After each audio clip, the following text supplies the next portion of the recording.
Assalamualaikum warahmatullahi wabarakatuh. Perkenalkan, nama saya Manti Yulisti. Jadi di video kali ini saya akan menjelaskan materi tentang pengertian kesesuaian wisata dan analisis kesesuaian untuk wisata bahari dan wisata pantai. Yang pertama ada parameter kesesuaian untuk rekreasi pantai dan cara menggunakannya. Parameter kesesuaian untuk wisata padang lamun dan cara menggunakannya. Pengertian kesesuaian wisata. Kesesuaian wisata atau tourist suitability merujuk pada penilaian seberapa sesuai suatu area atau kawasan untuk dikembangkan sebagai objek wisata. Ini melibatkan evaluasi berbagai faktor, seperti kondisi lingkungan, potensi daya tarik, aksesibilitas, dan ketersediaan infrastruktur, untuk memastikan bahwa kawasan tersebut dapat mendukung kegiatan wisata yang berkelanjutan, tanpa merusak lingkungan atau mengurangi kualitas pengalaman wisatawan. Analisis kesesuaian. Analisis kesesuaian wisata bertujuan untuk menilai seberapa cocok suatu kawasan untuk pengembangan wisata berdasarkan kriteria tertentu, seperti potensi wisata, daya dukung lingkungan, dan potensi dampak negatif. Indeks kesesuaian wisata atau IKW. IKW adalah alat ukur yang digunakan untuk menilai tingkat kesesuaian suatu kawasan untuk dijadikan sebagai objek wisata. IKW dihitung berdasarkan parameter-parameter tertentu yang relevan dengan jenis wisata yang akan dikembangkan. Kesesuaian wisata pantai. Yang pertama ada parameter fisik, kelandaian pantai, kedalaman air, dan tipe pantai. Misalnya berpasir putih adalah parameter fisik yang penting dalam penilaian kesesuaian wisata pantai.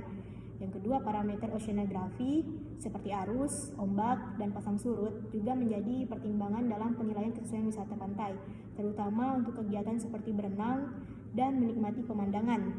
Yang ketiga, ada parameter ekologi. Kondisi lingkungan pantai termasuk kebersihan dan keanekaragaman hayati turut mempengaruhi tingkat kesesuaian. Kesesuaian wisata bahari.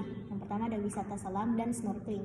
Kesesuaian wisata bahari, terutama untuk aktivitas menyelam dan snorkeling, akan dinilai berdasarkan kualitas air, kejelasan pandangan bawah laut, dan kondisi terumbu karang. Yang kedua ada wisata bentang laut. Aspek oceanografi seperti ombak, arus, dan pasang surut penting untuk menentukan kesesuaian kawasan untuk wisata bentang laut. Penilaian kesesuaian. Hasil analisis kesesuaian biasanya diklasifikasikan dalam beberapa kategori, seperti sangat sesuai, sesuai, tidak sesuai, sangat tidak sesuai. Parameter. Tipe pantai yaitu pasir putih, pantai curam, atau pantai berbatu. Kedalaman perairan. Kedalaman yang dangkal umumnya lebih cocok untuk wisata pantai yang melibatkan kegiatan renang. Kecerahan air. Perairan yang cerah memberikan pengalaman wisata yang lebih menyenangkan. Arus dan ombak. Arus yang tenang dan ombak yang tidak terlalu besar sangat ideal untuk kegiatan rekreasi pantai.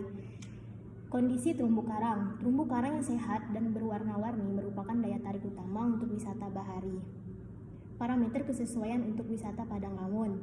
Parameter kesesuaian untuk wisata padang lamun meliputi tutupan lamun, jenis biota asosiasi, kedalaman, kecerahan perairan, kecepatan arus, dan jenis substrat. Kesesuaian ini penting untuk menentukan potensi suatu kawasan sebagai destinasi wisata padang lamun, terutama untuk kegiatan seperti snorkeling. Yang pertama ada tutupan lamun. Persentase hamparan lamun di suatu wilayah sangat berpengaruh pada nilai kesesuaiannya untuk wisata padang lamun. Semakin besar tutupan lamun, semakin tinggi potensi wisata yang dapat dikembangkan. Yang kedua ada jenis lamun.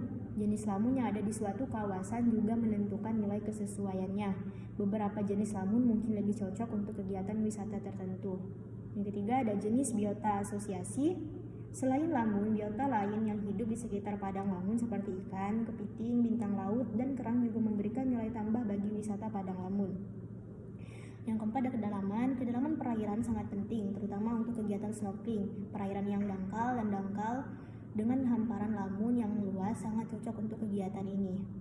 Kecerahan perairan. Kecerahan perairan atau daya penetrasi cahaya matahari akan mempengaruhi kualitas pemandangan saat snorkeling. Perairan yang jernih akan memberikan pengalaman wisata yang lebih baik. Yang keenam ada kecepatan arus. Kecepatan arus perlu dipertimbangkan terutama untuk kegiatan snorkeling. Arus yang terlalu kuat dapat membahayakan wisatawan. Yang ketujuh ada jenis substrat. Jenis substrat itu seperti batu, pasir, dan lumpur. Juga mempengaruhi pertumbuhan lamun, dan jenis biota asosiasi yang hidup di sana. Jenis substrat yang sesuai akan mendukung pertumbuhan lambung yang baik dan menarik bagi biota lain.